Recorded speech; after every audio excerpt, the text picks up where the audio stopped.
Bonsoir à tous, bienvenue dans ce nouveau numéro des Incorrectibles. Je suis ravi de vous retrouver. Au passage, un grand merci à vous, les contributeurs, à notre chaîne Les Incorrectibles Plus sur la plateforme Player. C'est uniquement grâce à vous et vous seulement qu'on peut vous proposer des contenus exclusifs chaque semaine. Et on vous encourage bien sûr à continuer également à mettre des pouces levés, comme on dit, et à commenter cette vidéo. Alors pour cette nouvelle émission, il convenait de recevoir encore une fois un invité exceptionnel après Michel Onfray et Juan Branco dans ce nouveau studio. Un invité que je suis ravi de retrouver puisqu'il travaille aussi sur TVL, où j'exerce également dans Bistro Liberté. Je suis ravi de vous retrouver, cher Paul-Marie Couteau. Bonsoir. Bonsoir Eric. Alors vous êtes, je le dis bien sûr, créateur de la revue Le Nouveau Conservateur, vous êtes également essayiste, mais justement, pour respecter une tradition dans cette émission quand on reçoit pour la première fois un invité, eh bien on va d'abord parler un petit peu de votre parcours, tout en abordant bien sûr en filigrane un certain nombre de sujets liés à l'actualité. Alors d'abord, vous me corrigez si je me trompe, vous êtes né en 1956, vous avez donc 67 ans. Tout d'abord, une question assez simple. Qu'est-ce qu'il vous reste de votre enfance, cher Paul-Marie Couteau ?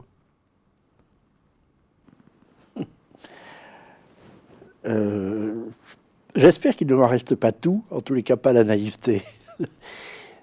Parce que qu'est-ce que c'est que vivre et vieillir? C'est peut-être tuer en soi le mensonge ou les illusions. Et j'aimerais ne pas être le jeune homme qui s'est beaucoup illusionné sur les autres, sur la capacité de la politique à changer le monde. Je suis passé très rapidement au Parti socialiste. J'étais jeune, j'avais 16 ans. J'étais donc bête. Et donc je pensais comme tout le monde. Et donc j'étais plutôt à gauche. Tout le monde a le droit de faire des erreurs en même temps. Et à 20 ans, j'ai découvert par Malraux, qui est mort opportunément quand j'avais 20 ans, et on l'a vu beaucoup à la télévision. Alors j'ai découvert ce personnage un peu étrange. J'ai lu Malraux, par Malraux, je suis arrivé à De Gaulle, et j'ai commencé une longue entreprise de dessillage, si je peux dire. Donc, vous êtes issu de quel j'ai tué milieu la social d'abord ? bêtise. On va le dire que vous avez été conseiller très contrasté. J'ai été élevé par mes grands-parents maternels, qui étaient très modestes. Mon grand-père était pompiste, travaillait dans un petit garage. Ma grand-mère était vendeuse aux Dames de France, c'était les galeries Lafayette de l'époque, à Bordeaux, rue Sainte-Catherine. C'était très modeste et c'était merveilleux. C'était une très belle enfance, catholique, aimante, enfin vous savez, la tradition, quoi. Ouais, puisque vous avez fait d'ailleurs Sciences Po Bordeaux. Et j'ai fait Sciences Po Bordeaux. Et du côté de mon père, c'est beaucoup plus compliqué. Un personnage, un écrivain, genre artiste, qui vivait un peu comme un de ses grands amis, Serge Gainsbourg, et qui était né en Turquie parce que sa mère avait fui en 1920 la Russie, ma grand-mère. Elle est tombée sur un rejeton Couteau, qui était une famille belge qui faisait du commerce avec le Levant, comme on disait à l'époque. Et ils se sont rencontrés à Constantinople, ma grand-mère et mon grand-père, et mon père est né, et je suis né d'une rencontre très fortuite, on peut dire, entre mon père et ma mère. Mon père m'a pas vraiment élevé, mais il a eu la noblesse d'épouser ma mère après ma naissance, qui m'a permis d'être reconnu. C'est donc un peu contrasté, voilà. Vous avez dû quand même recevoir une culture littéraire de votre père.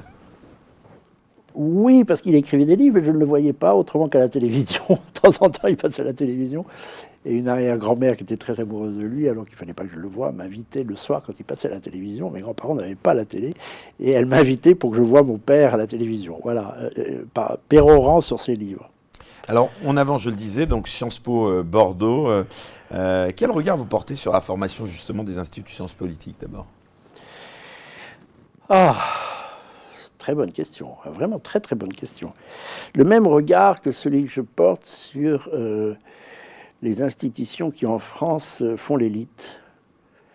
Hélas, hélas, 3 fois hélas, à la place de l'université qui a été disqualifiée, au bénéfice de ces instituts d'études politiques, puis de l'ENA, qui est la suite logique, dit-on, que j'ai donc faite un peu par conformisme. On va en parler. Très insuffisante formation. Technique, économique, économiste, prise dans l'air du temps. J'ai fait Sciences Po en 1974. Je suis entré à 18 ans, puis après l'ENA, où je suis entré à 21 ou 22 ans. obsédé par l'économie, obsédé par la modernisation, et avec ce mot à la bouche. La modernisation, ça veut dire la liquidation de l'héritage. Et une absence totale, presque totale, de formation sur l'essentiel, qui est la langue d'abord, avec tout ce que la langue et la littérature apportent d'humanité aux hommes. C'est irremplaçable. L'histoire, la géographie, tout ça a été liquidé au bénéfice de matières techniques. J'étais tellement excédé à la fin de l'ENA, d'ailleurs, que je passais même plus les épreuves techniques sur la comptabilité ou je sais pas quoi.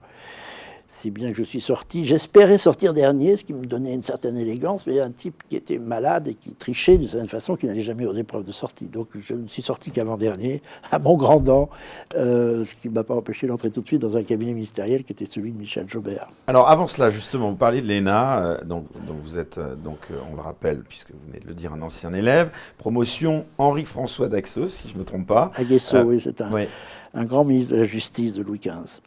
Pourquoi vous aviez souhaité faire cette école? Vous avez d'ailleurs été issu d'une promotion dans laquelle il y avait Gérard Haraud, Pierre Consart, Roch-Olivier Maistre ou encore Michel Sapin. Donc j'aimerais savoir si vous avez encore des contacts aussi avec tous ces gens-là. Non. D'abord, j'étais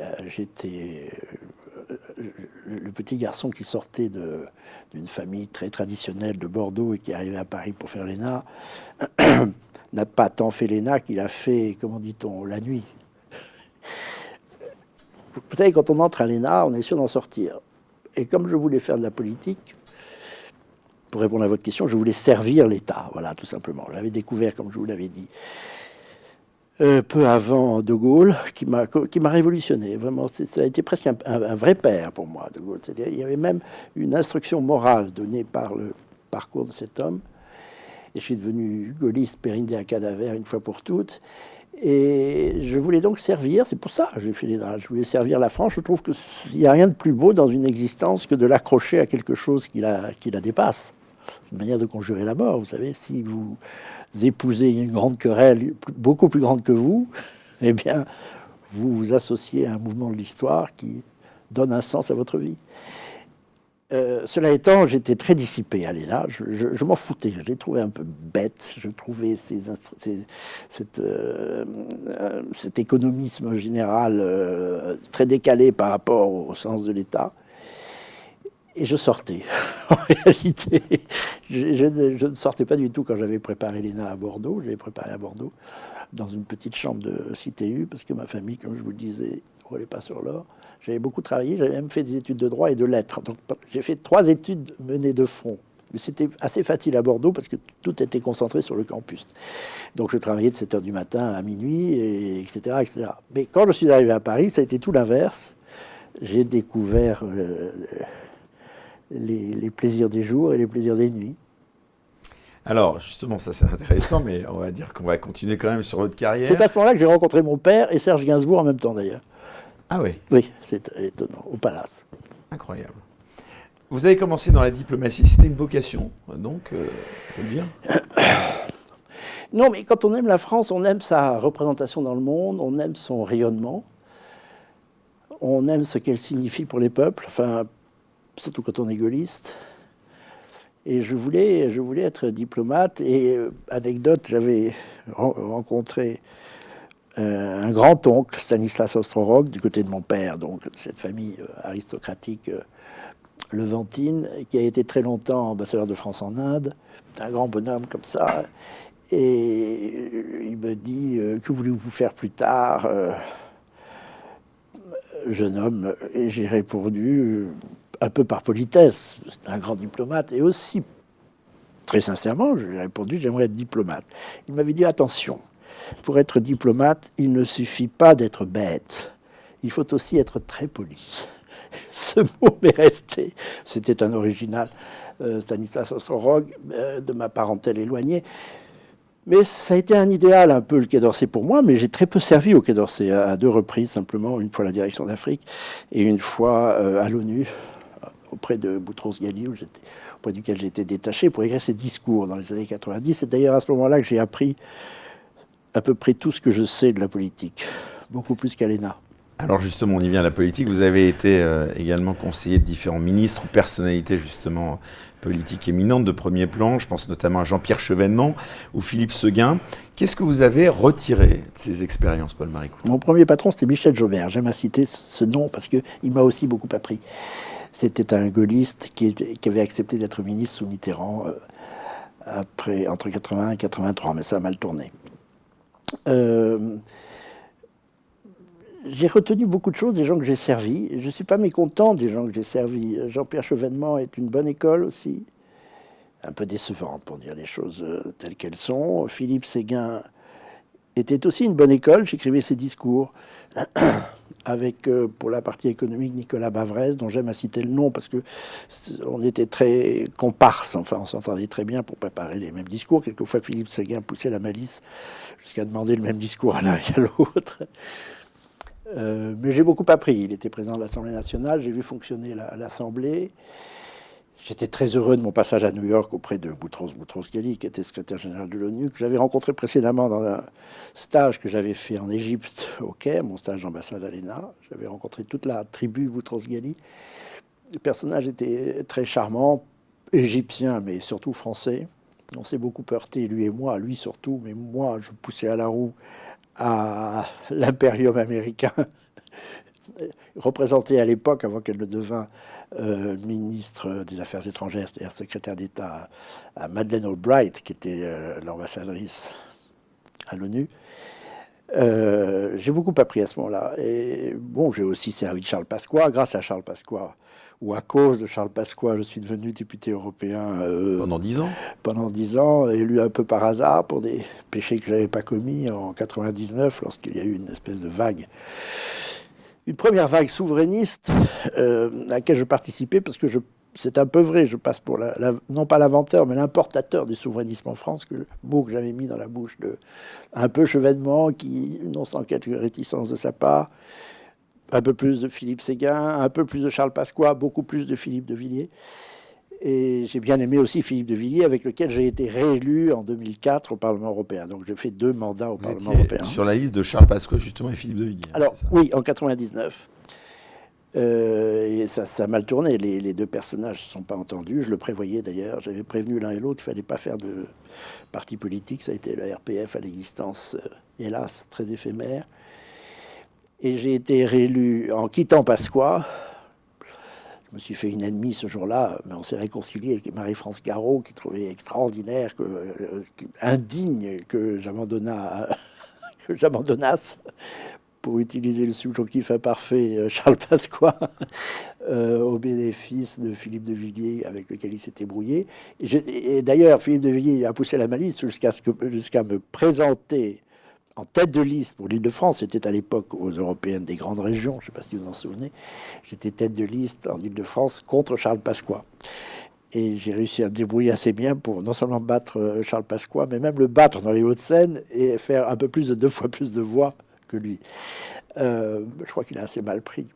Et puis après, il est mort. Bon, voilà. Donc j'ai été 2 fois député européen. Ça sert à quoi un député européen? Eh bien, rien du tout. Rien du tout. Rien du tout. Dans le cadre de sa fonction. Ça sert, pour moi, ça m'a formé, ça a contribué à me former, comme à peu près toutes les différentes missions que j'ai menées auprès des uns ou des autres.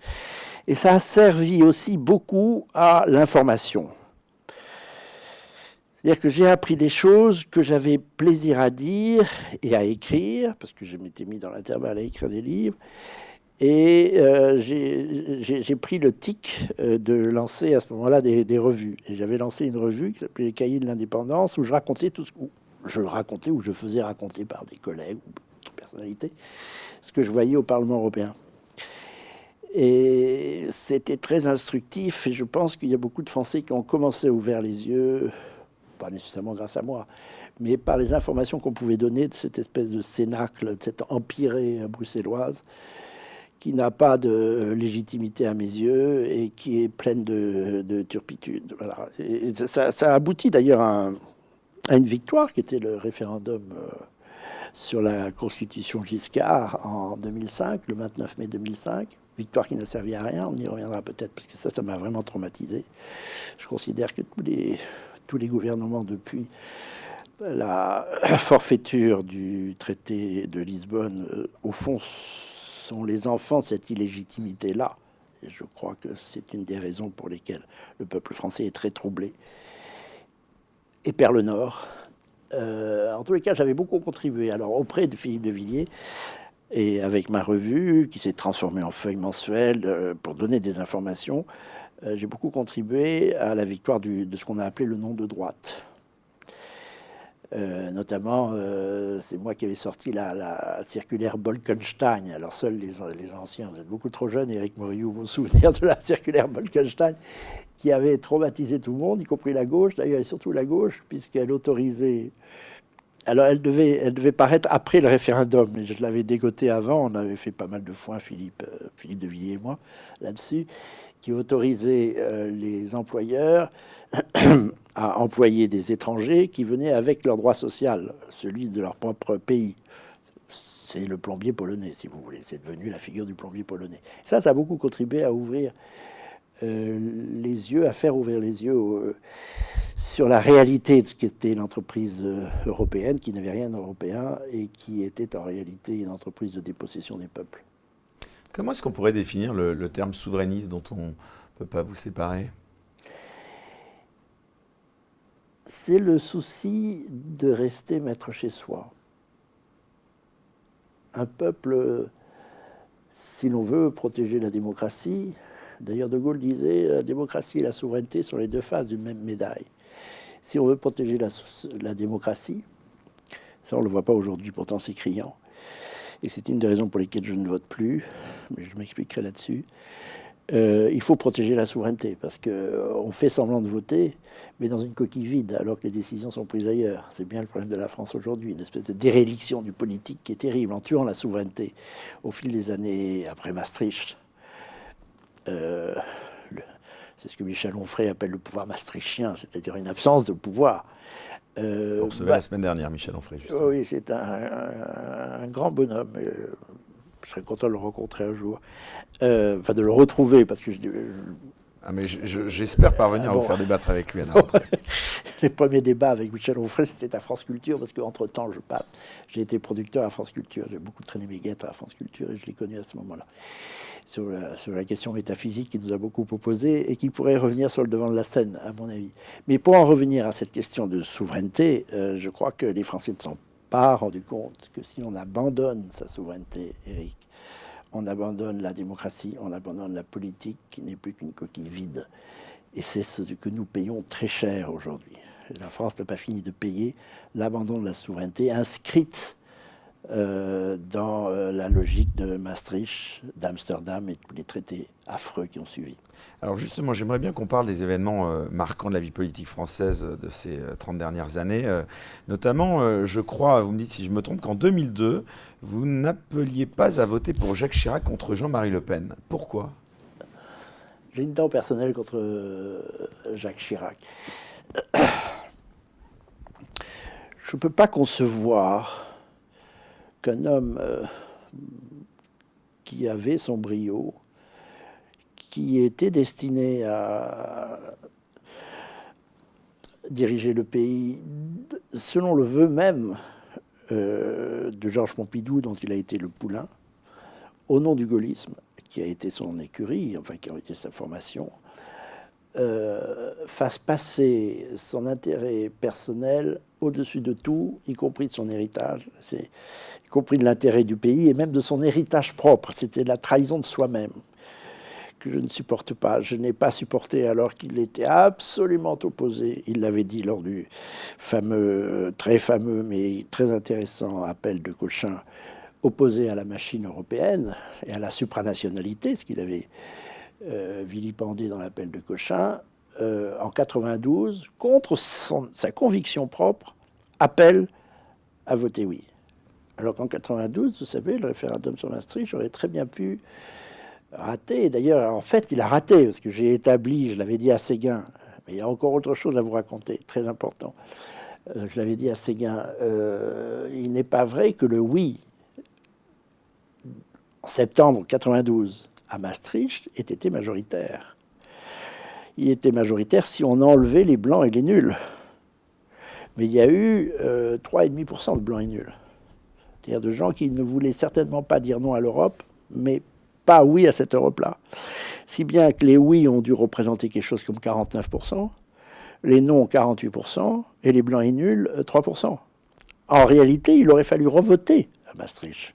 Je m'en étais ouvert à des professeurs de droit constitutionnel. Je m'intéresse beaucoup au droit constitutionnel. C'est la partie du droit avec le droit international public que je préfère, parce que j'ai aussi fait des études de droit en passant.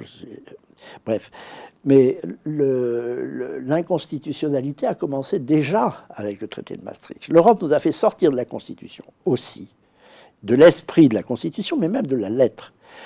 En Suisse, lors d'une votation, si une proposition n'a pas la majorité, il faut revoter. Et la proposition Maastricht n'avait pas la majorité. Elle avait 49%, mais elle avait plus de 50% si on éliminait les blancs et nuls, qui pourtant sont une façon pour le peuple français de s'exprimer, de ne pas être pris dans une question binaire. Et vous voyez, une des tristesses de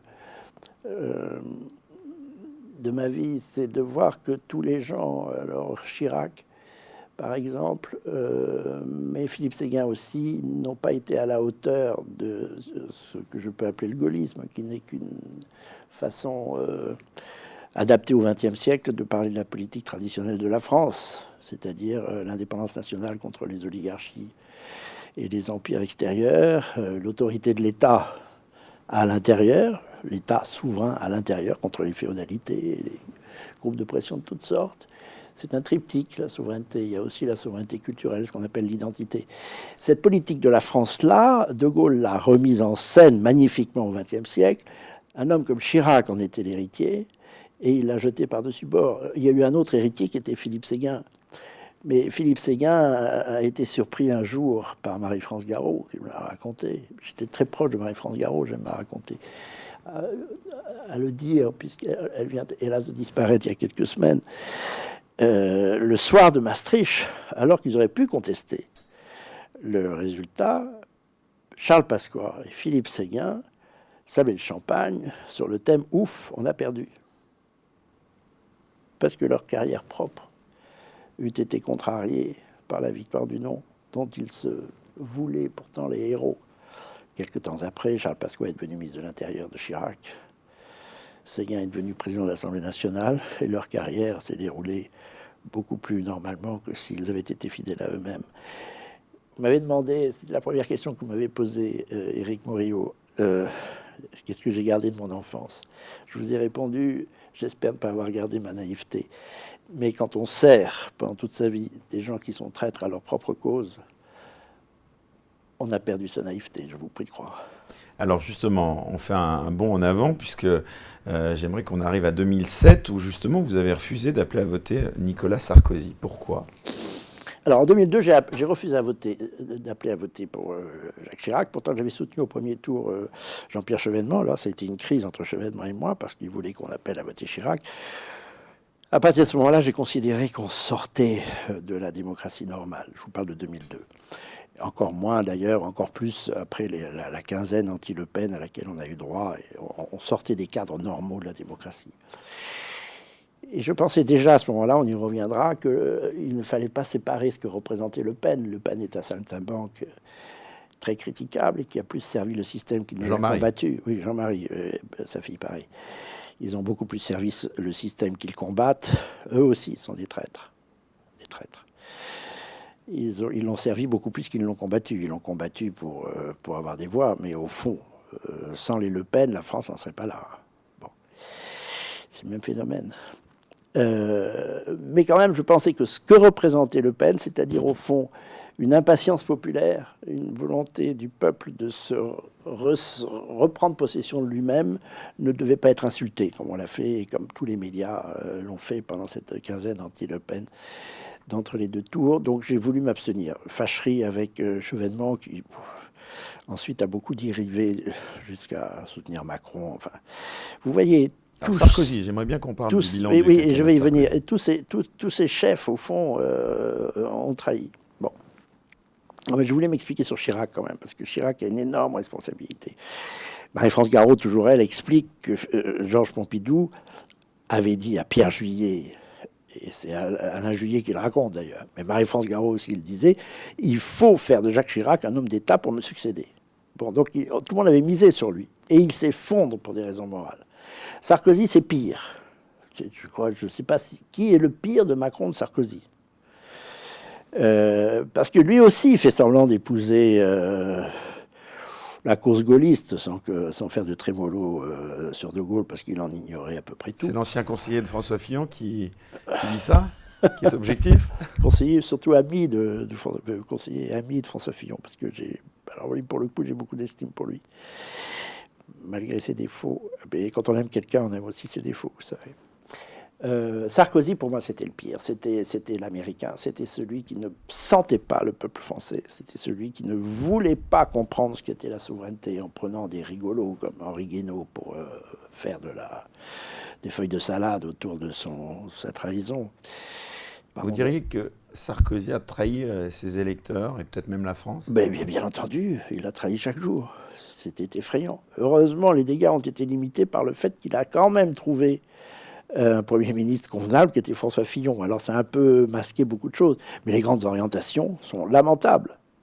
Et je pense que à partir de ce moment-là, pour commencer à partir du traité de Lisbonne, décembre 2007,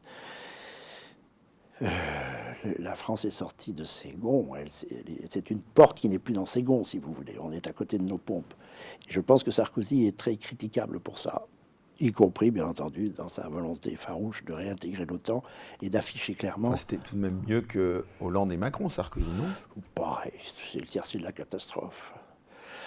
C'est le tiercé de la catastrophe. Sarkozy, Hollande et Macron, c'est vraiment 0 pour l'un, 0 pour l'autre et 0 pour le troisième. Je veux dire. Son retour dans l'hémicycle à François Hollande, ça vous a surpris? Non. Parce qu'il vient d'être élu, député. Ça aurait échappé à politicien gens qui nous regardent. C'est un politicien de Corrèze, cette pauvre Corrèze, que je découvre parce que je viens d'y acheter une maison.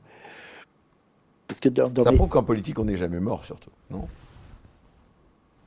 Des politiciens comme ça, c'est jamais mort. C'est comme le petit Percueil, autre corrézien, ou Chirac, autre corrézien. Bon, je passe qu'à ce département. Il s'est fait réélire dans l'idée, et je crois qu'elle n'est pas tout à fait écartée, qu'il est une carte dans le jeu de Macron. Voilà.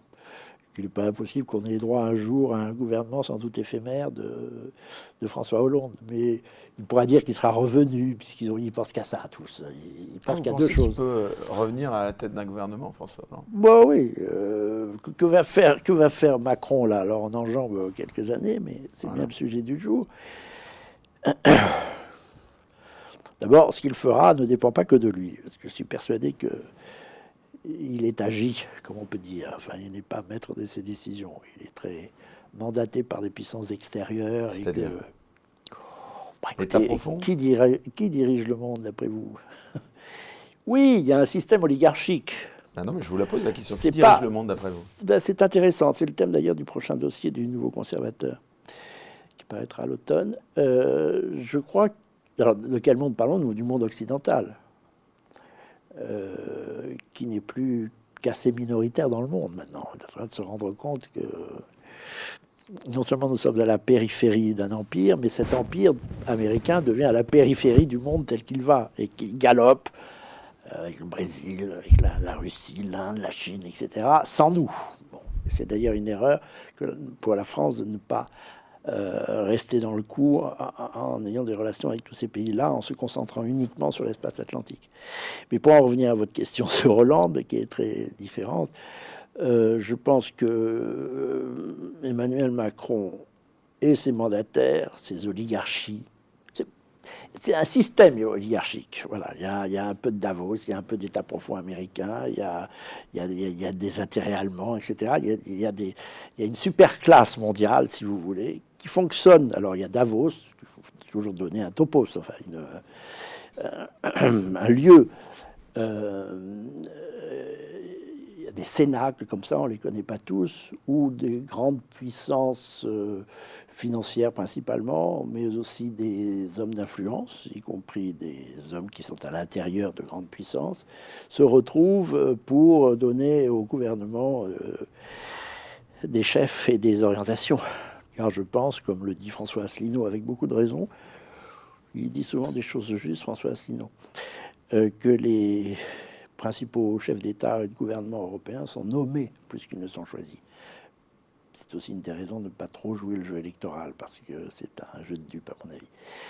Donc, Emmanuel Macron va sans doute, le jour où nous parlons, difficile d'anticiper, mais il va sans doute jouer la montre, s'installer dans cette situation extrêmement agréable où il est président sans ministre ou avec des ministres sans grande légitimité, en donnant à entendre qu'il peut en renommer certains et en éjecter d'autres. Alors tout le monde est à ses pieds. Ça peut durer tout l'été, hein. Ça peut durer jusqu'au mois de septembre, cette situation. Et il n'est pas impossible d'ailleurs qu'il essaie quelques tours de piste avec des gouvernements qui feront semblant de pouvoir créer une majorité, trouver une majorité dans cette assemblée qui n'en a pas, et qui tôt ou tard écoperont d'une motion de censure. C'est bien qu'à toutes les crises que la France subit, il faut ajouter maintenant une crise, pour dire de régime, en tous les cas une crise politique grave. Et je pense que Emmanuel Macron n'est pas très contrarié, moins qu'on puisse dire, par cette situation d'instabilité politique, parce qu'elle affaiblit la France, qui est son grand projet.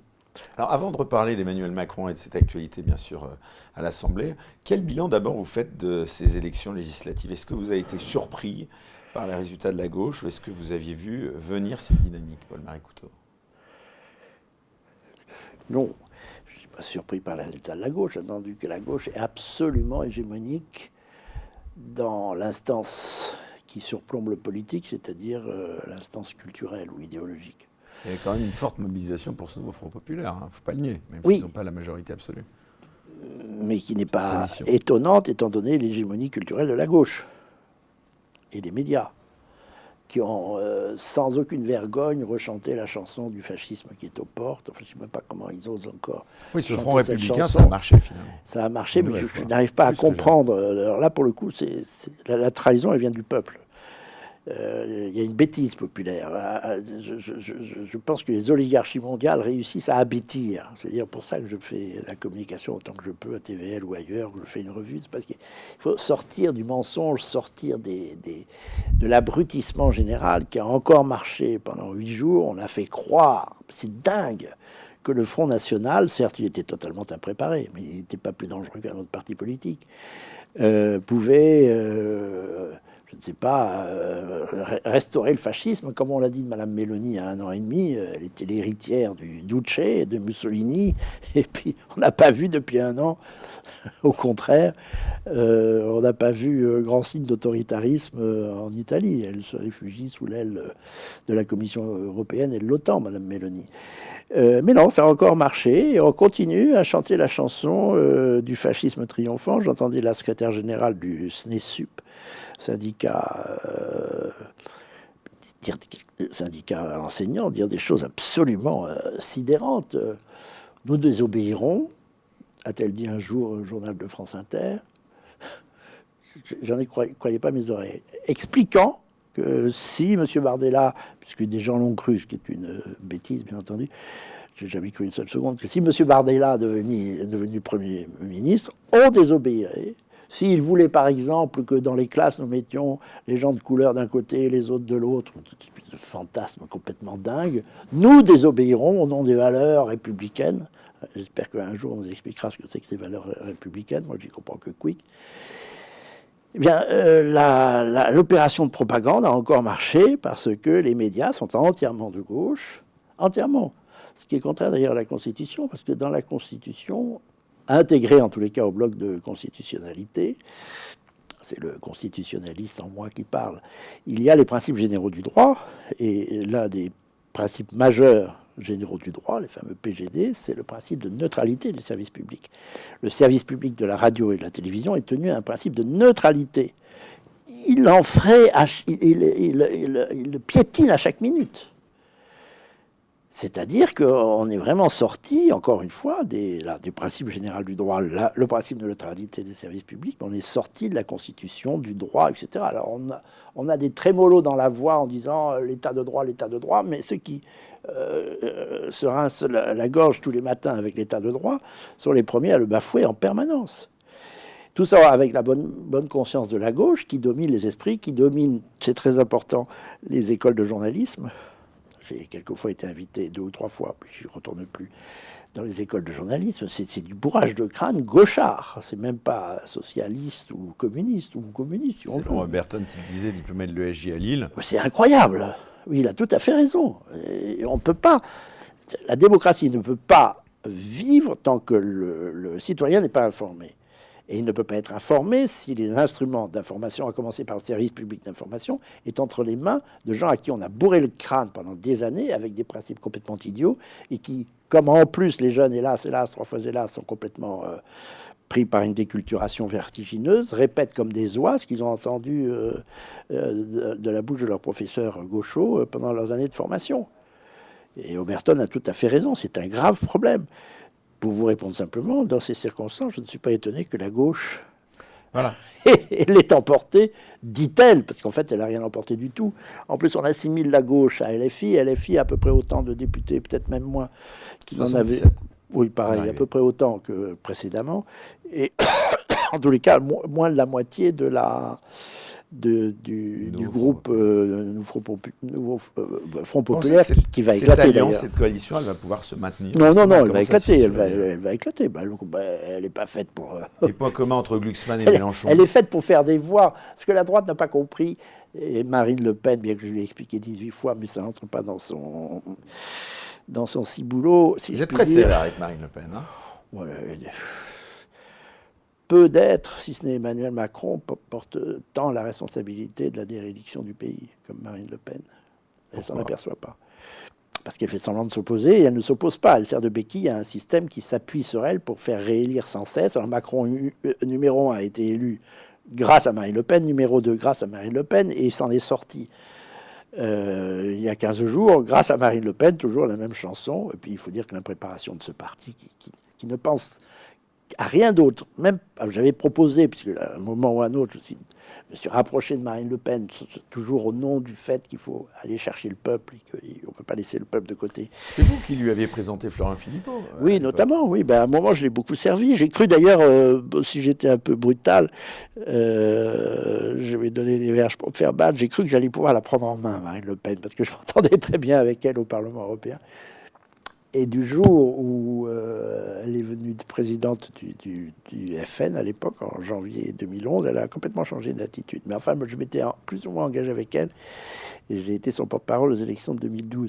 Mais je ne suis pas arrivé à lui faire comprendre quoi que ce soit, y compris le point essentiel, c'est que, nous en avons déjà parlé, Éric Morillo, c'est qu'une évidence, il y a 2 tours en France, c'est pas moi qui l'ai inventé, mais le second tour exige des rassemblements larges. Toute la gauche s'unit, on vient de le voir, au moins le temps des élections, après ça se fissure. Mais pardon, personne ne voulait s'unir avec le RN, sauf Ciotti et quelques dissidents. Alors, je finis sur la gauche et je viendrai sur la droite.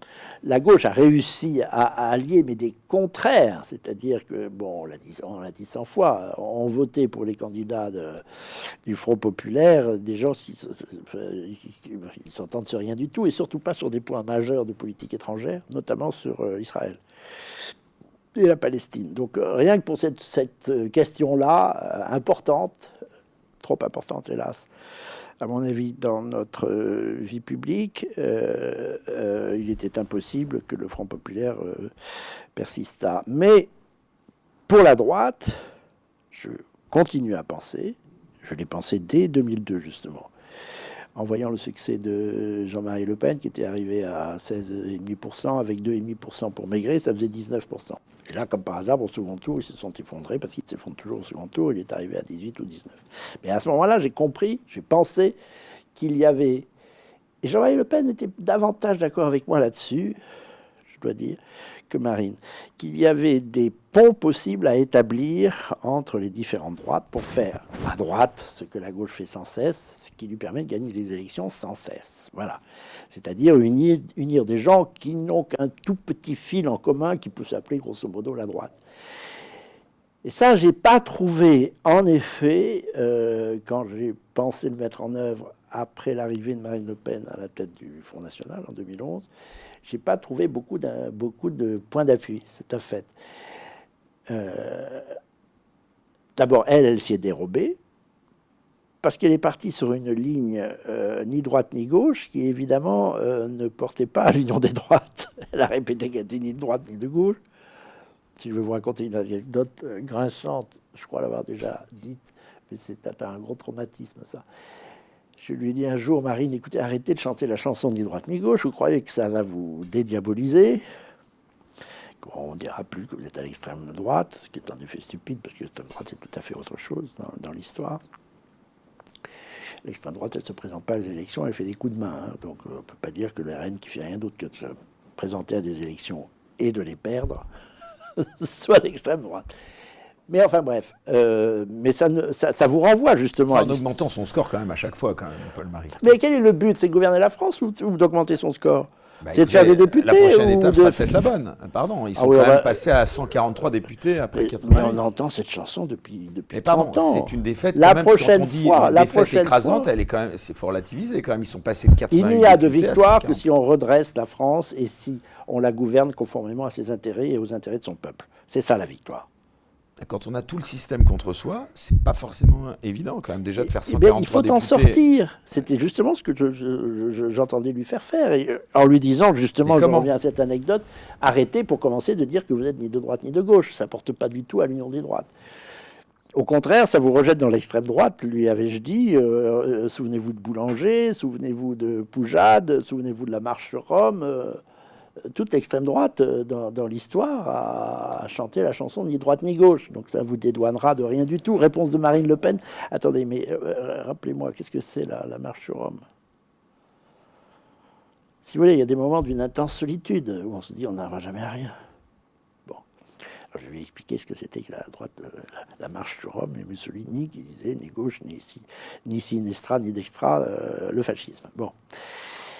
Elle a sans cesse, sous l'influence de Florian Philippot, avec qui je me suis réconcilié, il faut toujours se réconcilier avec tout le monde. Et que vous lui aviez donc présenté. Je lui ai présenté, mais qui a joué une chanson entièrement différente qu'il croyait être gaulliste, une interprétation superficielle et anarchique du général de Gaulle. Le général de Gaulle était un homme de droite. Il pensait simplement qu'on ne pouvait pas gouverner la France à droite ou à gauche, mais selon ses intérêts, ce qui est tout à fait différent. Mais Philippot poussait Marine Le Pen vers la gauche pour aller chercher le peuple de gauche, que pendant ce temps, en effet, la gauche désertait. Bon.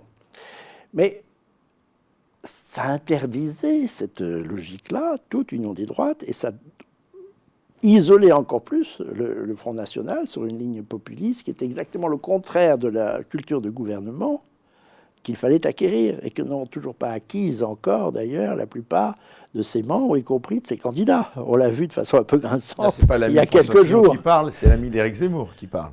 C'est-à-dire l'union des droites qui était souhaitée par Éric Zemmour. Éric, oui. Et que Marine Le Pen, en effet, a plutôt... Elle n'a jamais voulu entendre parler. Et alors, le grand problème, c'est qu'en face, je n'avais pas tellement d'interlocuteurs, en effet. C'est-à-dire que j'avais été membre du RPA pendant très longtemps, du temps de Philippe Séguin et Charles Pasqua. Je connaissais un peu le personnel de l'Assemblée, puisque j'avais passé quelques années à l'hôtel de l'AC dans les années 90. J'ai vraiment cherché en vain des élus, des personnalités marquantes qui auraient pu, à tout le moins, entrer en relation avec Marine Le Pen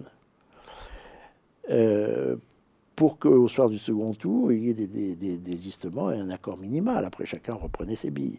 Bon, c'est parce que le système électoral le commande.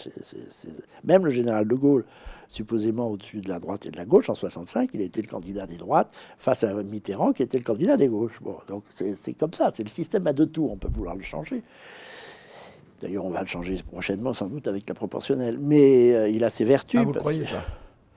Bon, il faudra bien... Oui, je crois.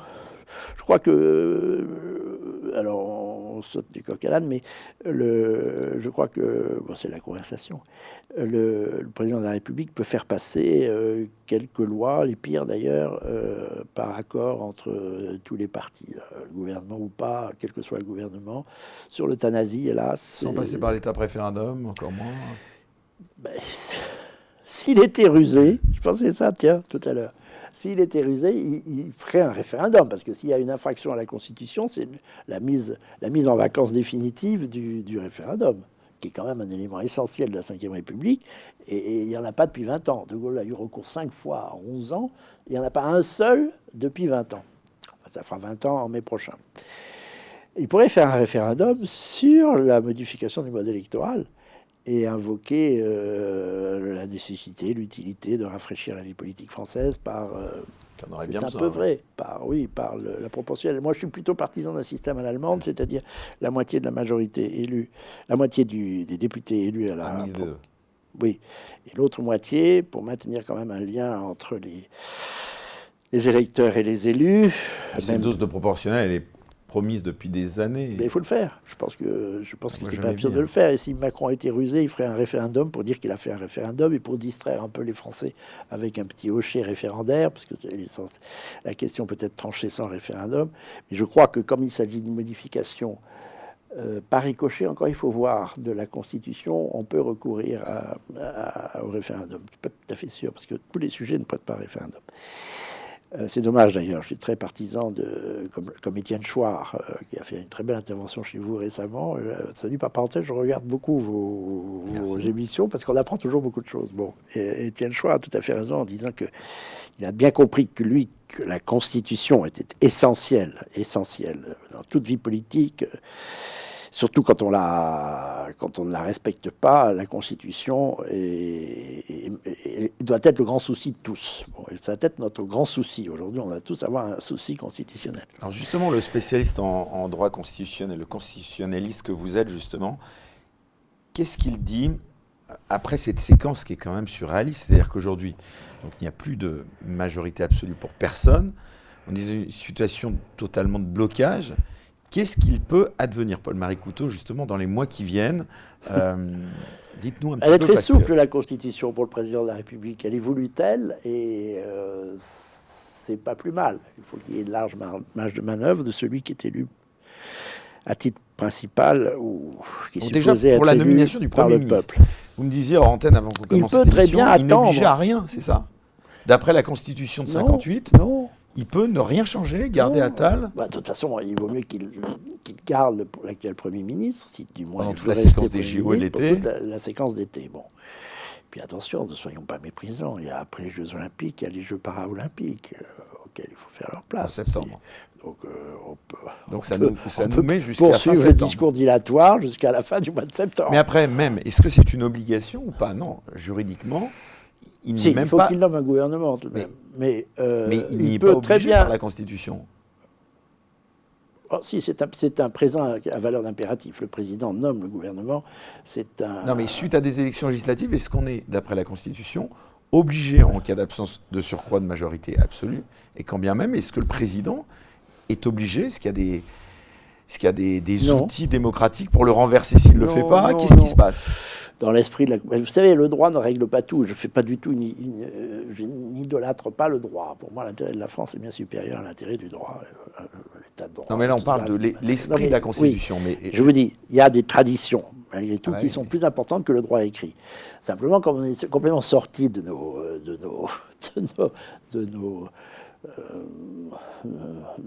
règles essentielles, tout devient possible. Oui, mais la tradition, là, elle dirait quoi, d'après vous, la coutume, justement? La coutume, elle voudrait que tôt ou tard, après les Jeux Olympiques et Paralympiques, le président nomme un nouveau Premier ministre.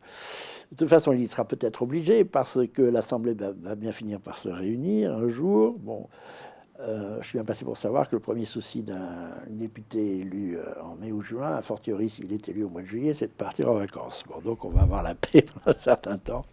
L'intérêt national passera après. Il va falloir ensuite que se constitue les groupes. Déjà, il y a le 18 juillet, c'est le jour où le président de l'Assemblée va être donc élu, Oui. avec cette nouvelle Assemblée. C'est très important, ça d'ailleurs. On verra les rapports de force. Bon, mais où on aura une idée des négociations en coulisses. Mais le point essentiel pour répondre à votre question, c'est qu'au mois de septembre, il faudra bien à un moment ou à un autre, fût-ce le 20 septembre, nommer un Premier ministre. Mais peut-être que le cynisme d'Emmanuel Macron ou son sens tacticien pourrait aller jusqu'à nommer un Premier ministre dont il saurait pertinemment qu'un jour ou l'autre, il essuierait une motion de censure, et puis attendre encore quelques semaines pour en nommer un autre, consulter, qui lui-même, tôt ou tard, on va vers ce genre de chaos, essuierait une motion de censure, ainsi de suite. Et comment on sort de la crise alors? La dignité voudrait qu'il démissionne, c'est tout. C'est simple. D'ailleurs, il a choisi la dissolution, qui est une arme facile, qui était la dernière à sa disposition. S'il l'avait pas fait au mois de juin, il l'aurait fait en septembre ou octobre, parce qu'il y a l'échéance du budget dont il faut que nous parlions aussi, qui est très important. Et il aurait dû partir plutôt que dissoudre, ça c'est sûr. Vous pensez qu'il peut démissionner? Il a bien dit qu'il resterait jusqu'en 2027. Pensez quand même qu'aux européennes, bon, grâce à Le Pen, toujours pareil, au repoussoir Le Pen, il a un peu gonflé sa légitimité, son socle électoral. Mais enfin, quand vous pensez que Madame Hayek, je ne sais pas comment elle s'appelle. Enfin, oublions-la. On l'a déjà oublié. Même. Oui, l'histoire l'oubliera une aussi. Il a fait 3 800 000 voix. Il y a 50 millions de votants, plus 3 ou 4 millions de braves Français qui sont inscrits nulle part. C'est mon cas d'ailleurs, je ne suis plus inscrit nulle part. Parce que je ne veux pas jouer ce jeu-là, qui est contraire aux intérêts de la nation, vous comprenez. Et bon, on reviendra sur la question de l'élection, mais il faut se détacher de l'élection, pour l'instant. Il faut trouver une réaction populaire autre qu'électorale. Vous avez vu quand même Quatennens qui appelle à une marche populaire vers Matignon si jamais Macron ne nomme pas un Premier ministre issu du nouveau Front populaire, accessoirement de la France insoumise. On va vers ce chaos-là. Je crois que Emmanuel Macron s'en satisfait tout à fait. Il ne démissionnera pas, je crois, quitte à laisser s'instaurer un chaos institutionnel, puis un chaos social, voire une guerre civile. Une situation civile tellement chaotique insurrectionnelle, qu'à ce moment-là, il pourra imposer un peu ce qu'il veut, ou tout au moins ce que ses mandataires veulent. Il y a l'article 16 aussi qu'il a à sa disposition. Alors il peut l'invoquer. Je ne suis pas d'accord avec d'autres constitutionnalistes. On rappelle ce qu'est cet article 16. Oui. Je le connais presque par cœur. En cas d'atteinte au fonctionnement normal des institutions, le président... Et on énumère ensuite, d'ailleurs, c'est ça très intéressant, l'impossibilité pour le gouvernement de remplir les obligations internationales, c'est-à-dire de respecter les traités. C'est sur ce point-là que peut s'appuyer le président de la République, à mon avis. S'il y a un blocage, la France ne peut pas, au moins les traités européens, les respecter, et donc il peut invoquer cet empêchement-là pour recourir à l'article 16. Et donc s'octroyer les pleins pouvoirs, c'est ça? Oui. Et dans ce cas-là, qu'est-ce qui se passe? Le gouvernement n'a plus aucune action Non, le gouvernement n'est pas dissous pour autant, et l'Assemblée se réunit de droit, et en permanence. Donc il n'est pas non plus... Mais enfin, il y a des pouvoirs très étendus. Mais je pense qu'il y réfléchit, en effet, parce que... Mais pour ça, il faut d'abord un chaos. La situation du chaos, le recours à l'article 16...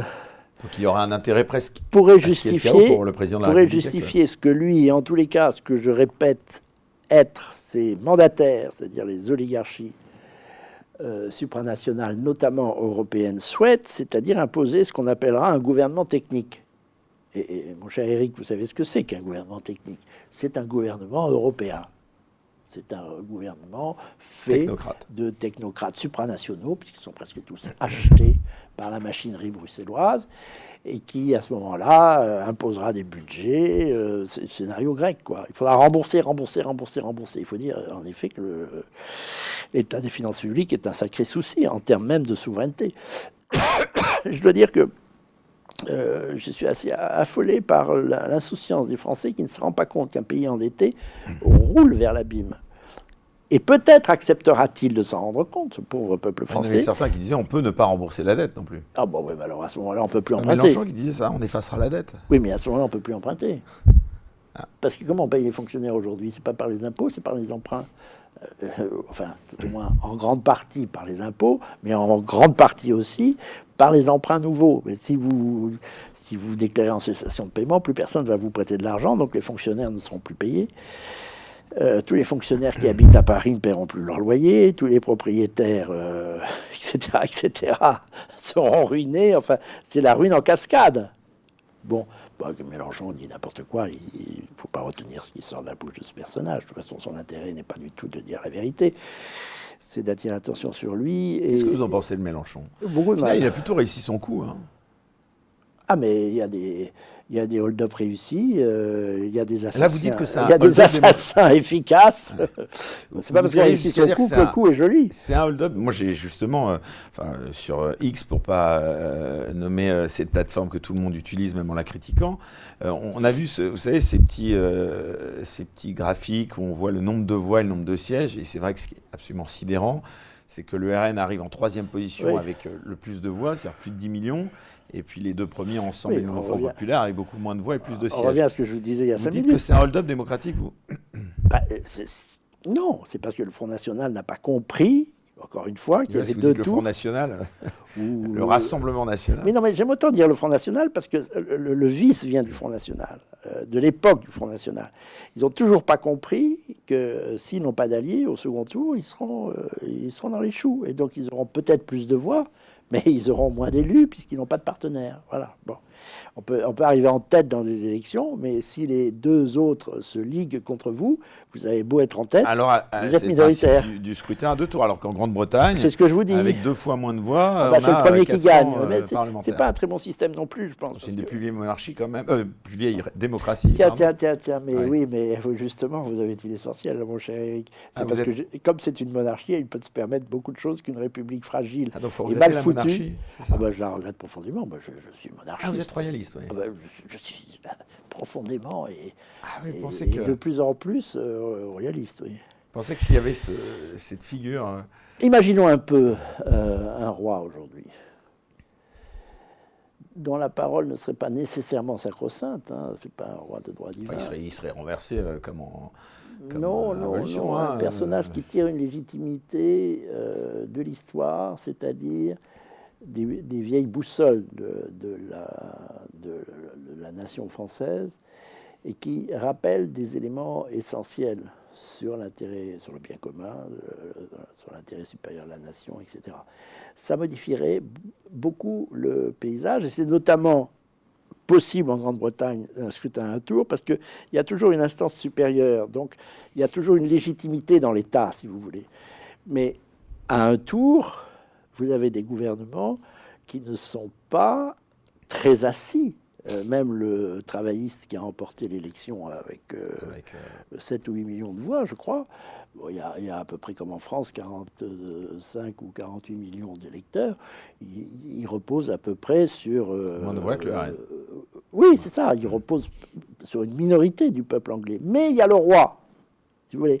On peut faire beaucoup plus de choses, y compris des bêtises, tant qu'il y a une instance supérieure qui veille aux garde-fous et qui est garante de l'unité, malgré tout. Mais on peut revenir sur la question du roi un jour, plus tard, si vous voulez. C'est un autre sujet. Mais non, Mélenchon, je disais, il a plutôt réussi son coup, quand même. Et quel coup? D'avoir foutu le bordel, déjà.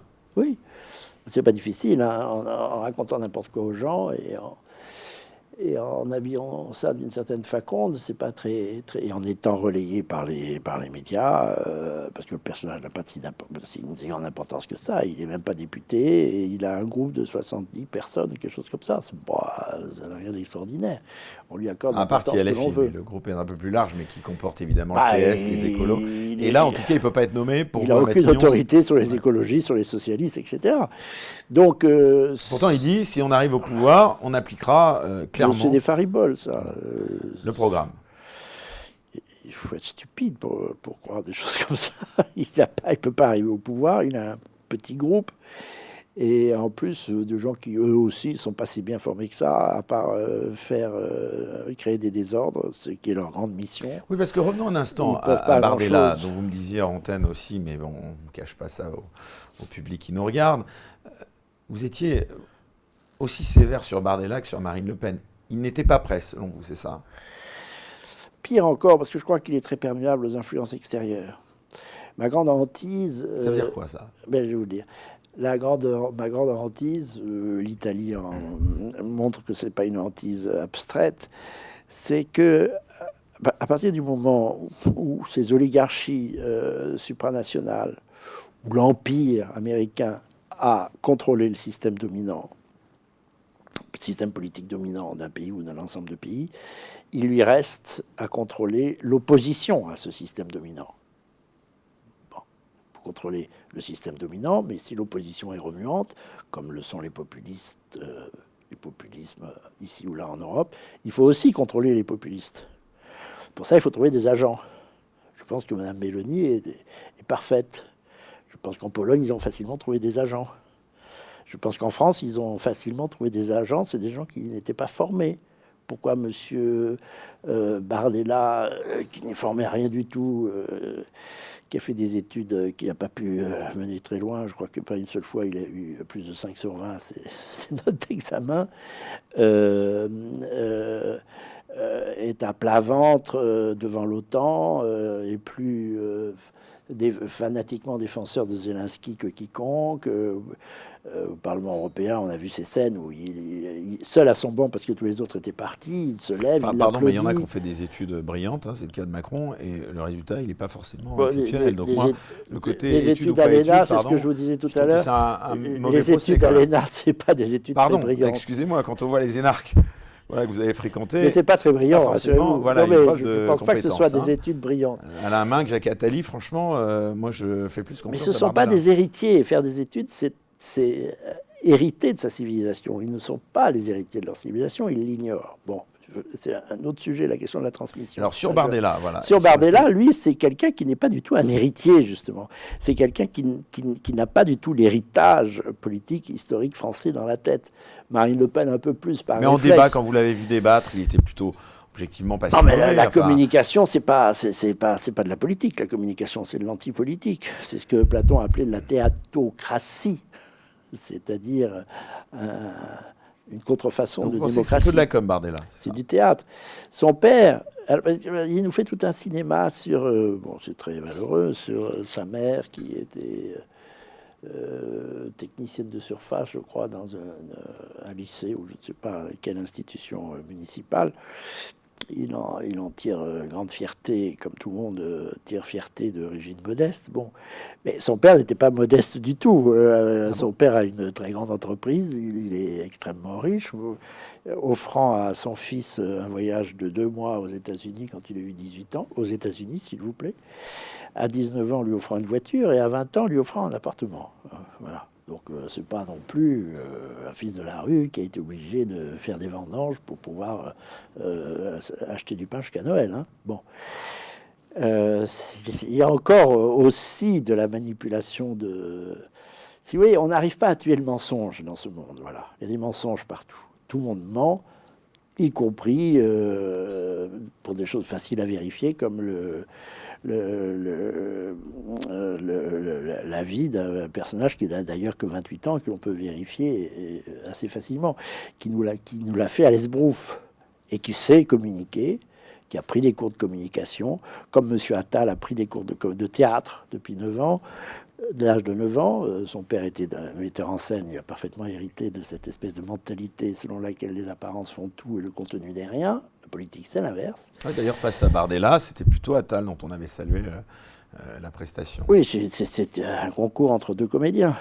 Et le grand comédien, c'est Macron lui-même qui a, nul ne l'ignore, pris des cours de théâtre dans des circonstances sur lesquelles le droit ne se penche pas, mais aurait pu se pencher. Bref, toujours le droit, le pauvre. Mais pour en revenir à cette classe politique de droite et de gauche, même Mélenchon, il joue un rôle de composition. Ce ne sont pas des gens qui servent l'intérêt supérieur de la nation, qui n'ont pas le souci du bien commun. Voilà pourquoi il ne faut pas voter, parce qu'il n'y en a pas qui représentent le souci du bien commun. Mais alors c'est pire que tout de ne pas voter, parce que comment pouvez-vous vous plaindre si vous laissez à d'autres le choix de voter à votre place? Parce que pendant ce temps, on ne combat pas, vous comprenez? Vous n'avez pas reconnu le vote blanc et l'abstention. On s'intéresse. Je vote même pas blanc, je vote plus. Je ne sais même pas d'ailleurs où je pourrais voter aujourd'hui. Non, mais le premier parti de France, c'est le parti des abstentionnistes. Mais voilà, ça n'a aucune incidence. Non. Mais les élections n'ont pas d'incidence. C'est un masque. On fait croire aux Au niveau Français... des impôts, ça en a un peu tout de même. Hein. On fait croire aux Français qu'ils sont pour quelque chose dans la vie publique. Or, d'une part, ils votent pour des gens qui n'ont pas le pouvoir et qui sont manipulés par d'autres. Quand la souveraineté s'est évaporée, on vote pour les polichinelles ou des comédiens, c'est ce que nous venons de dire. Et deuxièmement, pendant qu'on s'occupe de gagner ou de perdre les élections, on ne s'occupe pas des affaires de la France. C'est-à-dire qu'on ne regarde pas la réalité en face. On écoute du baratin électoral ou électoraliste toute la journée. Ce qu'il faut arriver, c'est tuer le mensonge. Et tuer le mensonge, c'est-à-dire dire les choses, voir les choses telles qu'elles sont. La pauvreté qui augmente dans les campagnes. Je l'ai vu dans mon village de Charente que j'ai quitté il y a 2 ans et demi. Au moment où je partais, est mort un paysan qui vivait seul de faim. Et quand on a enquêté, le maire a enquêté sur les raisons de ça, on a cru qu'il s'était laissé mourir de faim par désespoir. Pas du tout. Il était endetté de tous les côtés, il ne pouvait plus se pointer dans aucun magasin. Il est mort de faim. On meurt de faim en France. Alors tout ça est masqué derrière le cirque des élections, mais il faut qu'on regarde la situation telle qu'elle est et qu'on en tire les conséquences. Les conséquences, c'est quoi? C'est la première chose que j'attends des Français, ce sont des révoltes populaires. J'ai commencé à respirer dans ce pays en 2018 avec les Gilets jaunes. Je n'attends qu'une chose, pouvoir lire cette séquence historique comme l'épisode des Gilets jaunes étant une répétition de ce qui viendra plus tard. Vous êtes pour le soulèvement populaire? Oui. Mais il faut le réussir cette fois. C'est drôle de la part d'un juriste éminent qui doit être respectueux du droit. Mais plus personne n'est respectueux du droit, y compris celui qui est gardien de la Constitution, c'est-à-dire le président de la République. Quand les bornes sont franchies, vous savez, je suis chrétien, catholique et romain, il y a un devoir de désobéissance dans la tradition chrétienne, théorisé d'ailleurs par saint Thomas d'Aquin. Mais vous le refusiez ou vous en choquiez quand il s'agissait d'une fonctionnaire de l'enseignement qui disait qu'elle désobéissait. Mais à partir du moment où il y a un grand nombre de gens qui désobéissent, il faut que tout le monde désobéisse, y compris le peuple, et non pas simplement les féodalités. Ce qui s'est passé en 2018, j'ai participé au mouvement autant que j'ai pu. J'avais à ce moment-là un monument historique qui était un château, et tous les villageois de mon village étaient très étonnés de voir que c'était le châtelain, on m'appelait le châtelain, qui emmenait tout le monde sur les ronds-points. Et j'en avais convaincu 2 ou 3 d'aller couper la route nationale 10 à côté de chez nous, en Charente. C'est pas si difficile que ça de couper une route. Vous savez, il faut être 2 ou 3 voitures, ralentir petit à petit, puis finalement s'arrêter. Tout le monde s'arrête. Arrive un poids lourd de connivence qui barre la route, et puis la route, elle peut être barrée pendant 3 ou 4 jours. Alors, évidemment, ça fait des dégâts. Il peut y avoir des ambulances, il peut y avoir des gens pressés, des gens qui vont prendre leur train, des gens qui vont à des obsèques ou des mariages, etc. Mais il faut en passer par là. Voilà. Et il ne faut pas aller à Paris. C'est-à-dire que si les Gilets jaunes reviennent, il ne faut surtout pas qu'ils aillent c'est ce qui les a perdus, se perdre dans la nasse de la capitale. On va casser du Macron, parce que là, on est perdu. Il a senti quand même souffler le vent du canon, quand même, Oui, Macron. Il paraît que l'hélicoptère était prêt à décoller oui, dans le jardin de l'Élysée. Il n'y a pas eu de conséquences. Ce qu'il faut, c'est bloquer le pays. Enfin, les agriculteurs ont tenté, regardez. Ça, mais les pauvres, ils sont presque pauvres. plus nombreux, et puis en plus, ils sont trahis par leur principale fédération. Là aussi, il y a la trahison partout. La FNSEA, elle est trahie. Heureusement qu'il y a la coordination rurale qui fait tout, mais c'est une minorité à l'intérieur d'une population très minoritaire. Il faut que l'ensemble du peuple français se soulève et n'aille pas à Paris, parce qu'on va toujours se faire casser la figure par une armée étrangère qui s'appelle les Black Blocs. C'est une armée. Vous savez, au XXIe siècle, il y a beaucoup d'armées privées. Oui, ce sont des milices privées, très armées, très violentes, sans scrupules. En Afrique, il y a des armées privées. Le XXIe siècle sera peut-être, c'est un des drames de la situation, le siècle des armées privées. Bon, il y a une armée privée en Europe qui s'appelle les Black Blocs, très certainement entre les mains de Soros, et qui nous cassera la gueule avec des instruments militaires que nous n'avons pas. Donc il ne faut pas aller à Paris. C'est ce qui est arrivé là. Il faut bloquer le pays jusqu'à ce que on renverse le rapport de force. Il ne soit plus du côté des oligarchies. Mais comment on peut l'enverser, puisque c'est comme ce plafond de verre dont on parle qui a empêché l'URN d'accéder au pouvoir, en tout cas d'avoir cette majorité absolue qu'ils auraient dû avoir s'il n'y avait pas ce scrutin à 2 tours.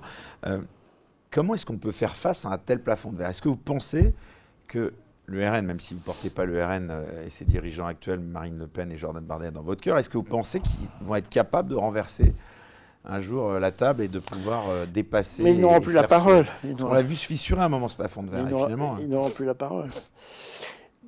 Du chaos créé par une révolte populaire... Les médias ont peut-être une responsabilité là-dedans. Énorme, la plus grande. On sait que ce système, justement, politico-médiatique, il est indéjouable par les formes légales. Je suis juriste, constitutionnaliste, vous êtes gentil d'avoir dit ça, en fait, je suis surtout spécialiste du droit international public, mais enfin, peu importe. Par les voies légales, non, mais bon, il y a des grands oligarques maintenant plutôt d'une autre, on va dire, inclination politique qui commencent un petit peu à prendre du poids en France. Qui ? Je pense notamment à Vincent Bolloré. Pas sans lien avec les oligarchies étrangères. Hein. Je ne crois pas qu'il soit indépendant, Vincent Bolloré. Enfin, ce qu'on voit avec CNews est quand même... On voit avec CNews, ils sont à 1%, c'est vrai. Ils sont à 4 pattes devant l'OTAN. Enfin, je vous en prie, c'est de l'opposition en peau de lapin, CNews. C'est pour distraire le peuple. C'est encore une fois ce que je vous disais, le contrôle de l'opposition au système. Non, il faut être beaucoup plus violent. Pascal Praud, c'était quand même une voix qu'on entendait un peu moins dans les médias ces dernières années, même si... Mais il n'était pas du tout l'avocat de Pascal Praud. Il n'était pas présentateur sportif de football ou comme ça. Mais bon, écoutez, non. Les temps sont beaucoup plus violents. Et d'ailleurs, si nous ne prenons pas l'initiative de la violence, elle arrivera de toute façon. Parce que quand la politique, à force de ruse et de choses trappes, n'a plus la parole, c'est-à-dire quand la politique se dissout elle-même, c'est ce à quoi on assiste et on va assister dans les prochains mois. La violence, j'allais dire, reprend ses droits. Elle n'a droit de rien. Mais qu'est-ce que c'est que la politique? C'est l'art de régler la vie publique sans violence. Mais si la politique s'effondre, les violences reviendront. C'est dans la nature des choses. Donc, je ne prêche pas pour la violence, la violence pour la violence, parce que je pense qu'elle est inscrite dans l'histoire, là, maintenant. Et il vaut mieux que ce soit le peuple qui s'en saisisse, en espérant qu'on retrempera une légitimité. Je suis plutôt, vous avez dit que je suis monarchiste, je suis plutôt favorable à des légitimités fortes, à des incarnations fortes. Je préférerais un roi qui a une légitimité historique à n'importe qui. Mais regardez De Gaulle, en 1940, il a fait un coup d'État. Hein. C'était le chaos. Vous avez soutenu Éric Zemmour, là, récemment. Vous avez cru à Éric Zemmour, vous? Non, sans vous croyez encore? Non, sans le critiquer, mais avec amitié, parce que j'ai beaucoup d'affection. Je crois qu'on a une certaine affection l'un pour l'autre, on se voit beaucoup. C'est un homme qui me plaît, bon, mais enfin il a raté son coup et je l'avais prévu très tôt, je l'avais prévenu et je lui ai dit pourquoi. Il m'avait demandé de venir chauffer la salle puisqu'il n'avait pas grand monde à Villepinte, je l'avais fait, mais j'étais pas du tout dans l'équipe de campagne. Le départ de Marion Maréchal n'a pas aidé non plus récemment. Vous en avez pensé quoi de cette séquence? Je lui avais dit 10 fois qu'il fallait pas qu'il donne la main à Marion Maréchal, mais pourquoi? On n'a pas écouté. Bon, parce que c'est pas une femme digne de confiance. Et puis en plus, ses qualités sont tout de même à démontrer. Mais de fidélité en particulier. Mais passons. J'en reviens au point important. Il y a des coups d'État bénéfiques. Je répète, le général de Gaulle a fait un coup d'État en 1940. Le 18 juin, c'était admirable, mais c'était un coup d'État. Hein. C'était un secrétaire d'État qui prend tout le pouvoir pour lui, ce qui s'appelle exactement un coup d'État, et rebelote en 58, en mai 58. Il y a dans l'histoire, c'est pas les élections qui ont fait l'histoire de France. Hein. Il y a des hauts et des bas, il y a des moments terribles, mais surgit toujours une incarnation qui, tout à coup, symbolise et concentre la souveraineté populaire, la légitimité. Quelqu'un que l'on reconnaît comme serviteur du bien commun. Pour restaurer la France, je ne vois pas d'autre solution. Voilà. Je le dis à regret. Je préférerais qu'on ait des partis politiques de droite conscients, parce que j'incrimine aussi beaucoup les Républicains. Sauf un, c'est Ciotti, qui a été admirable. Je tiens à dire là, que... faut reconnaître que... mais d'ailleurs, la revue que j'ai l'honneur de diriger, qui s'appelle Le Nouveau Conservateur, je vous ai apporté un numéro, a remis... la caméra qui est là. Cette revue décerne chaque trimestre, puisqu'elle est trimestrielle, un prix du courage politique. Et il y a 2 ans, nous avons remis le prix du courage politique à Éric Ciotti. Vous voyez, c'était prémonitoire, parce qu'il avait déclaré qu'il voterait plutôt pour Zemmour que pour Macron. C'est déjà pas mal. Bref, vous voyez, l'événement fait surgir des individus. Bon, je ne dis pas qu'Éric Ciotti va concentrer autour de sa personne toute la légitimité populaire, mais il peut y avoir des... En tout cas, à Nice, il a réussi son imprévus. coup. Tous les députés soutenus par Estrosi ont été... Le problème, c'est pas Nice. Le problème, je lui ai dit d'ailleurs, le problème, c'est pas Nice, c'est la France. Bon, il faut miser toujours, à mon avis, sur l'imprévu. Vous avez vu d'ailleurs, Estrosi a démissionné de la métropole. Alors ça brise de rumeurs là dans le Paris à l'heure où on enregistre. Tout le monde se met en position d'être à Matignon, même s'ils sont à Matignon qu'un jour ou 3 semaines, ils pourront dire qu'ils ont été Premier ministre. C'est encore le jeu. Vous savez, quand on a perdu la boussole, oui, c'est terrible. Quand on a perdu la boussole essentielle de la politique, qui est le service du bien commun, alors l'oubris, l'ego... Voilà, on les voit tous revenir. Xavier Bertrand, Bayrou qui propose d'aider. On se demande s'il a aidé le pays. C'est un jeu grinçant, franchement. C'est un jeu grinçant. La boussole, c'est le service du bien commun. C'est l'honneur du pays. Et je voudrais ajouter une chose d'ordre extra-politique, parce que je ne pense pas non plus... Bon, vous me faites beaucoup parler politique, mais c'est bien le sujet du jour. Et j'en parlerai même beaucoup. Mais ce qui me préoccupe, au fond, ce ne sont pas les urnes. Ce sont les âmes, beaucoup plus. C'est aussi une des raisons pour lesquelles je ne vote pas. Il faut restaurer dans l'esprit des Français quelque chose de noble, de digne, qui est le service de la nation, qui est la conscience d'un héritage lointain dont nous sommes tous dépositaires et qui exige autre chose que des slogans, des petits votes, des petites combinaisons et cette espèce de petit jeu de billes auquel on intéresse les Français pour qu'ils laissent les grandes personnes, c'est-à-dire les oligarchies, régler les grandes affaires entre elles. Il y a une question morale. Il faut tous que nous redevenions moraux. Il y a 2 choses à faire. Il faut chasser les mensonges dont les propagandes nous inondent, et il faut que nous nous comportions en être moraux, c'est-à-dire sans calcul, en étant droits, dressés sur l'intérêt supérieur du pays. Et peut-être que un bon lecteur de Buisson... J'allais vous le citer, justement. Oui. Vous me rappelez Patrick Buisson, un autre mort cruel, on avait reçu qui ici est mort il y a 6 mois. Oui. Que j'ai affectionné Mais particulièrement. vous ne recevez que des gens très bien, Éric Morillo, j'ai remarqué ça. Patrick Buisson, que j'avais fait débattre d'ailleurs avec Michel Onfray, justement, sur le caractère sacré, justement. Mais oui, il y a beaucoup de choses à dire avec des esprits comme Patrick Buisson. Et il avait ça vous a peiné sa disparition? Évidemment, je devais le voir en janvier, justement, pour faire une de mes émissions. Je suis un peu le coiffeur qui est chez un coiffeur ici. C'est-à-dire que d'habitude, c'est moi qui pose des questions pour TV Liberté. C'est des conversations. Mais je devais faire des conversations avec Patrick Buisson en janvier. Il est mort à Noël dernier. D'ailleurs, il n'y avait pas grand monde à son C'était un très bel enterrement, très bien réglé, magnifique, mais pas grand monde. Et c'est un personnage qui m'a beaucoup... Même sa mort est belle. Vous savez qu'il était seul le jour de Noël. Et on a découvert chez lui qu'il avait fait une crèche. Là, je réponds à vos questions, vous allez voir très indirectement sur la violence. Il avait fait une crèche et il avait laissé Jésus sur un meuble à côté, alors qu'il était totalement seul. C'était un être solitaire qui vivait seul.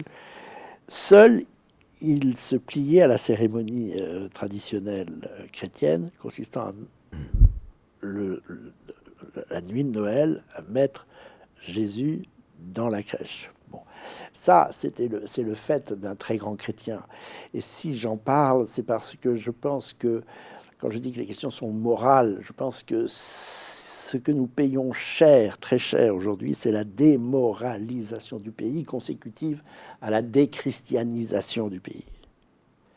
Je n'aurais pas dit ça il y a 20 ans. J'ai pensé que pendant longtemps que la politique avait son domaine à part et la morale était indépendante. C'est pas vrai du tout. La politique n'est rien sans une grande morale publique et une grande morale des dirigeants. Et je crois que la morale dépend beaucoup de notre conscience d'être droit, c'est-à-dire d'avoir au-dessus de nous des conscience de quelque chose qui nous dépasse, une transcendance. Et ce que nous payons cher, c'est ce que Patrick Buisson a beaucoup analysé, la déchristianisation brutale des années 60 et surtout des années 70 et des années 80. Je trouve que l'homme moderne vit un peu à quatre pattes parce que qu'est-ce qui fait qu'un homme se tient droit? C'est d'abord la conscience d'un au-delà, et nous l'avons perdu. C'est-à-dire la conscience que beaucoup de choses nous échappent et qu'il y a des choses beaucoup plus puissantes au-dessus de nos personnes. Et la conscience de ses racines. Pour qu'un arbre tienne droit, il faut aussi qu'il y ait des racines. L'homme moderne, l'homme créé par la Révolution française, il faut bien le dire. Chateaubriand dit quelque chose comme ça, c'est le grand chantre de la contre-révolution, qui est ma grande idole, Chateaubriand. C'est d'ailleurs pourquoi on a appelé le nouveau conservateur. Enfin, sa revue s'appelait Le Conservateur, je lui ai repris ce titre en hommage à Chateaubriand, dit quelque chose comme ça: un homme ne se tient droit que s'il a conscience que quelque chose est au-dessus de lui et quelque chose est en dessous, c'est-à-dire des racines. Or, la Révolution a cassé les deux. Elle a cassé Dieu et le roi. C'est ça qui tenait la France. Dieu, le roi, la paysannerie, la langue française et la raison. Je crois que ce sont les 5 piliers qui ont fait la France au fil des siècles. Eh bien, il faut les retrouver. Et il faut commencer par l'essentiel, c'est-à-dire la conscience d'une métaphysique qui a ses maux, qui a ses faiblesses, mais qui s'appelle le christianisme en France, sans quoi nous ne retrouverons pas une morale publique. Et il faut des hommes intègres qui surgissent sur une scène entièrement confisquée par des gens qu'on pourrait dire désintégrés, pour ne pas être plus méchant. C'est-à-dire qu'ils n'ont plus conscience de ce qui fait d'eux des hommes. Et ça s'appelle des hommes politiques, si on veut. Mais ils n'ont rien de politique et ce ne sont pas vraiment des hommes au sens noble du terme. Petite parenthèse, puisque tout à l'heure je parlais de ce débat de Patrick Buisson et de Michel Onfray sur le sacré, j'espère en faire un avec vous, justement, puisque vous soulevez le sacré, c'est question. Très important. Michel Onfray, vous en pensez quoi? Ah c'est très intéressant. Le personnage est extrêmement intéressant. D'abord, un gros travailleur, conversation assez éblouissante, impressionnante. Il y a peu de gens qui m'impressionnent, mais il fait partie des gens qui m'impressionnent. Il faut dire que j'ai, comme je vous le disais, traîné mes guêtres à France Culture. On a dû s'opposer 2 ou 3 fois à une émission qui s'appelait Panorama, une fameuse émission des années 90. Et on s'est beaucoup opposé sur la question de l'athéisme, justement, et de l'hédonisme, et du jouir sans entrave, au fond sur la question morale. Et je voudrais bien avoir le culot un jour de reprendre 30 ans plus tard les conversations que nous avions vers 1995 ou 96 à France Culture. Parce que je lui dirais des choses différentes de ce que je lui disais à l'époque, et je pense qu'il me répondrait aussi des choses différentes. Mais on tourne autour de quelque chose d'important qui n'est jamais abordé, au fond, c'est la question morale, et peut-être la question métaphysique. Est-ce qu'une société peut vivre sans morale, c'est-à-dire sans Dieu? Eh bien, je ne crois pas. Elle ne peut pas vivre, en tous les cas, sans une civilisation qui fait société. Or, comme disait Malraux, qu'est-ce que c'est qu'une civilisation? C'est une religion et tout ce qui est autour. Éric Zemmour parlait de guerre de civilisation, ce que n'a jamais voulu dire Marine Le Pen. Là, vous êtes d'accord avec Éric Zemmour? Vous pensez qu'on assiste à une guerre de civilisation? Non, parce que ça, c'est un point qui m'oppose à Éric très violemment. Pour lui, la guerre de civilisation, elle est inscrite dans les termes d'Huntington, c'est-à-dire de la civilisation occidentale. Je ne crois absolument pas. Il n'y a pas d'unité de civilisation occidentale. J'ai vécu aux États-Unis, à la différence de beaucoup de gens qui adulent les États-Unis. J'ai vu ce qui faisait le moteur des êtres. C'est pas du tout notre culture à nous. Je crois d'ailleurs que ça nous entraînerait très loin, mais je crois d'ailleurs que le protestantisme est un antichristianisme d'une certaine façon. Et le protestantisme américain, en réalité, Jean-François Colosimo a écrit un livre magnifique qui s'appelle « Dieu est-il américain ?», n'est pas une transcendance, n'est pas une foi religieuse. C'est la célébration de l'Amérique par elle-même. C'est très antichrétien. en tous les cas très anticatholique. Et dans ma lecture du monde, il y a pour moi une unité du monde protestant qui va d'Helsinki jusqu'à San Francisco, ce qu'on peut appeler le monde blanc, l'Occident, à laquelle la France, à laquelle le monde latin, à laquelle le monde orthodoxe n'appartient pas, qui lui est chrétien. Nous sommes pris au fond en tenaille entre l'islam et le protestantisme, qui est un matérialisme profond et qui est délié de tout sens moral. Enfin, vous êtes au courant quand même que la République est laïque, cher Paul-Marie? Ça ne veut rien dire. Non? Qu'est-ce que ça veut dire? Bah, ça veut dire que la religion, c'est une affaire, notre royaume de France, privée. Qu'est-ce que ça veut dire? Aucun pays, aucune nation, aucune civilisation ne peut vivre sans souci de la transcendance. Aucun homme non plus, d'ailleurs. Chacun bricole dans son coin pour remplacer quelque chose qui est nécessaire. Vous savez, ce qui domine nos esprits, c'est notre finitude. Et ce que nous souhaitons, c'est trouver une infinitude. C'est ça l'épanouissement. Bon, ça ne se fait pas sans appel à des réflexions qui sont métaphysiques, comme on dit dans les prières, le monde visible et invisible, sans la conscience que le monde invisible compte au moins autant que ce que l'on voit. Et je pense, ça c'est Buisson est très dans cette ligne-là, enfin il a posé quelques pierres en faisant le lien entre la métaphysique et l'état de la société aujourd'hui, et je pense que ce qu'il faut retrouver aussi, c'est ce sens de notre civilisation, de la civilisation chrétienne qui a fait de nous ce que nous sommes, c'est-à-dire une des plus grandes puissances du monde en train de s'effondrer. Pourquoi? Parce qu'elle a perdu son alpha et son oméga. Il y a des choses qui me choquent beaucoup. Je continue sur ce thème, puisque vous ne m'interrompez pas. Pendant longtemps, aux origines de l'Occident, il y a une société qui a porté au nu, qui a trouvé un idéal type, enfin un homme idéal dans le héros. Ça, c'est les Grecs, c'est les Latins, un peu le Moyen-Âge. C'est le chevalier aussi. Le chevalier servant, le chevalier qui sert, le chevalier qui a sa noblesse, qui est